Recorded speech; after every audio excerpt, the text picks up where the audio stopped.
Pi günüdür. Bu səbəbdən dolayı 7-5 sinif şagirdlərimiz layihələr hazırlayıblar.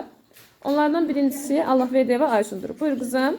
Pifagor Samoslu riyaziyyat alimidir. O ilk öncə 570-ci ildə eramıza və 570-ci ildə Samoslu şəhərində anadan olub. O ilk təhsilini Samosluda aldıqdan sonra başqa bir şəhərə köçmüşdür. Və beləliklə o riyaziyyatı, məntiqi, elmi çox sevdiyi üçün riyaziyyat alimi adlandırmışdır. Pifagorun ölümü ilə barədə heç bir dəqiq məlumat yoxdur. Amma deyilənə görə Pifagorun yanında bir adam var imiş, o da Kilon idi. Və onun qardaşlığa qəbul olunmasını istədi və Pifagor ona xeyir cavabı verəndən sonra onun evini yandıraraq ölməsi haqqında məlumat verilmişdir. Pifagor teorilərinə, Pifagorun kəşf elədiklərindən A kvadrat üstə gəlsin, B kvadrat bərabərdir C-nin kvadratı. Anatolik Balzeptona riyaziyyata və fizikaya marağı vardı. O 1936-cı ildə bir tapazanı həll edərkən kompüteri yaratmışdır. 2020-də sinə ən müasir kompüterlərindən biri seçilmişdir o. Sonra 1914-cü ildə Oskar mükafatına layiq olan İnnovasiya filminin tanınmadığı qədər İnnovasiya filminin çəkilməsi və hələ onu bir çoxumuz tanımır. 1935-ci ildə Kral Kollecinə bilərək riyaziyyat və fizikaya marağı artmışdır onun. O bir ildən sonra, 4 ildən sonra məhz 1935-ci ildə riyaziyyatın məntiq olan sayəsində işləmişdir. Bir ildən sonra o nəticəni əldə etmişdir. Terber'in bir problemi var idi, Turing maşını, onun ixtirası olmuşdur. Onun 10 ildən sonra ixtirasının başlaması riyazi məntiqlərini istifadə edilmişdir. Çox sağ ol qızım. Buyurun uşaqlar. Kurt Gödel, Avrasiya əsli Amerika məntiqçisi və riyaziyyatçısıdır. O 1906-cı ildə Kanadada anadan olmuşdur. 1938-ci ildə isə Amerikaya gəlmiş. 1948-ci ildə Amerika vətəndaşı olmuşdur. O 1953-cü ildə isə Princeton Universitetində professor olmuşdur.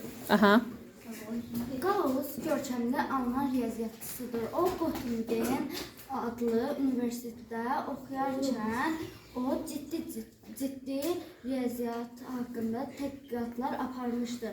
O universiteti bitirdikdən sonra ədədi tədqiqat adlı əsərini yazmışdır.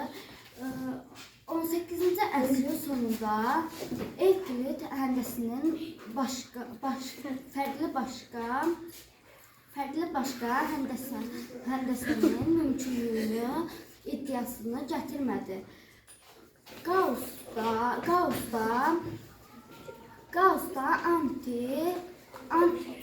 anti-Evklit adında bir tədqiqat aparmışdır. Sağ ol qızım.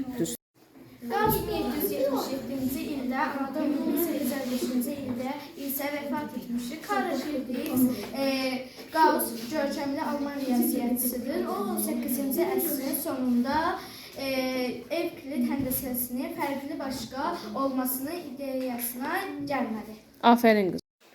Buyur qızım. Evklit Yunan riyaziyyatçısı olmuşdur. Riyaziyyatın ilk traktatını yazmışdır. Bizim eradan əvvəl 325-ci ildə anadan olmuşdur.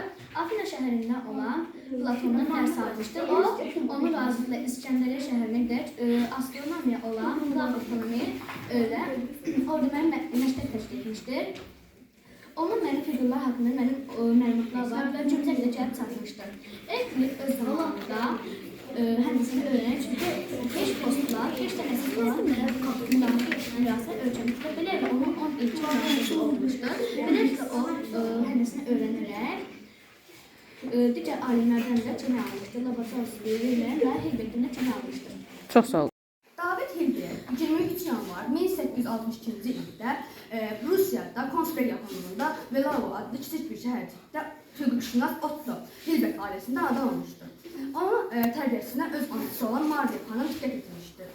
Burada o Hilbert gimnaziyasını bitirir, 1890-cı ildə bitirir, Konsper Universitetinə daxil olmuşdur. Onun kəşfləndiyi Hilbert fərqası adlanır və belə ki, o 1900-cü ildə Parisdə bitirilən ikinci beynəlxalq riyaziyyat